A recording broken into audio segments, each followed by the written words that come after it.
I catfished my boss who fired me. Now I own his company. The day my boss fired me for not being a team player, I created a fake identity as a billionaire investor. 8 months later, I owned his company and made him clean the toilets with his favorite tie. The termination meeting lasted exactly 37 seconds. We're letting you go, Daniel Croft said without looking up from his golf putter. His real reason? I discovered his little secret, the offshore accounts where he stashed our bonuses. When I threatened to report him, he smirked. Who do you think the board will believe, the CFO or some junior analyst? That smirk haunted me all the way to the parking lot, where I hatched my plan. I became Alexander von Herzen, a reclusive German tech heir looking to diversify into American startups. My weapons?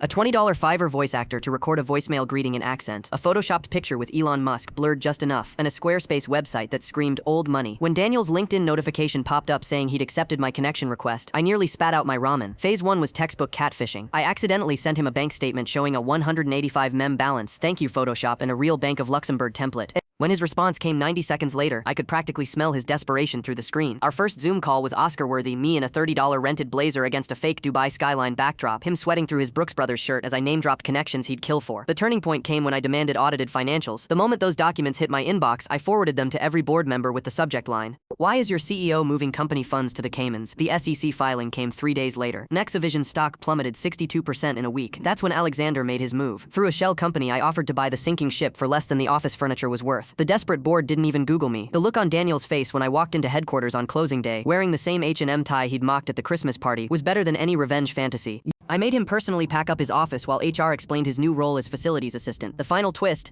his golden parachute was tied up in litigation. The severance contract he'd so generously offered me during termination. I'd slipped in a non-compete clause so brutal he couldn't get hired at Best Buy. Last I heard, he's selling timeshares in Florida.